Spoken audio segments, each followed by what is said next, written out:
What's up guys, it's Chris, and I'm really excited about this review because I've been wanting to get my hands on a small wearable camera for a very long time, and I finally did.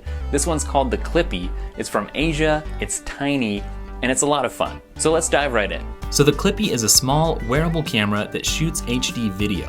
It's not unlike the Narrative Clip 2 or SnapCam. The big idea is that you can clip it onto your clothes or jacket or bag and let it capture what you're experiencing hands-free. It's a cool premise that I'm personally really interested in because it seems like a great way to do more first-hand living rather than just experiencing events through your photos or videos later on. The Qlippie is small enough to fit in the palm of your hand, but still it's large enough that people will definitely notice it when you're wearing it. And true to its name, there's a clip on the back that lets you attach it to your stuff. It can be a little tricky knowing which side is up, but the side with the power button is actually the top. Other than that power button, there are two other buttons, one for switching shooting modes between video, time-lapse, slow-mo, or photo, and one for entering pairing or syncing mode since the Qlippie comes with its own app. On the side, you'll also find a mic and a mini USB port as well. One interesting thing about the Qlippie is that you can skin it with some included stickers. Personally, I could care less about those, and I don't really love any of the designs. Actually, I really like the plain white look of the Qlippie right out of the box. In terms of build quality, the Qlippie actually feels really solid. It doesn't feel cheap, and it seems like something that could last for quite a while. That said, I wouldn't recommend dropping it on a hard surface because you could definitely scuff it up. So using the Qlippie is an interesting experience. This is a camera you'd want to use to experience something without having to dig around for your phone. I think it'd be really cool if there was a lanyard option that would let you wear the Qlippie around your neck because you don't always have a jacket or messenger bag on you when you want to record something. And Qlippie doesn't really attach to a t-shirt very well unless you have some sort of pocket.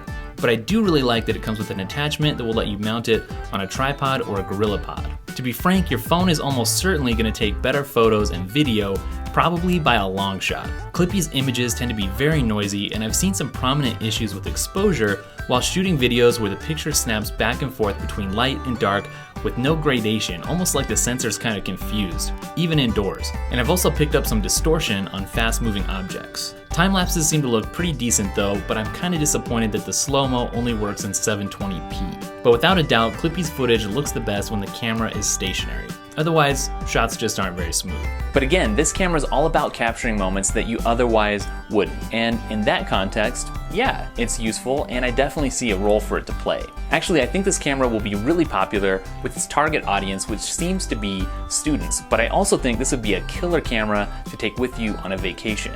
The Qlippie app is pretty basic, but it's also well designed. There's no clutter or bloatware, but there are a few gripes. First, I don't love how you have to connect to the Qlippie via Wi-Fi every time you want to use it with the app. Turning on the Wi-Fi mode and connecting to Qlippie's network gets a little bit old. To be fair, you don't have to connect to the app to use Qlippie. You can just hit record and check out the footage later, but it is nice to see a preview of what you're shooting. And speaking of the preview function, it tends to be a bit choppy, but it does get the job done.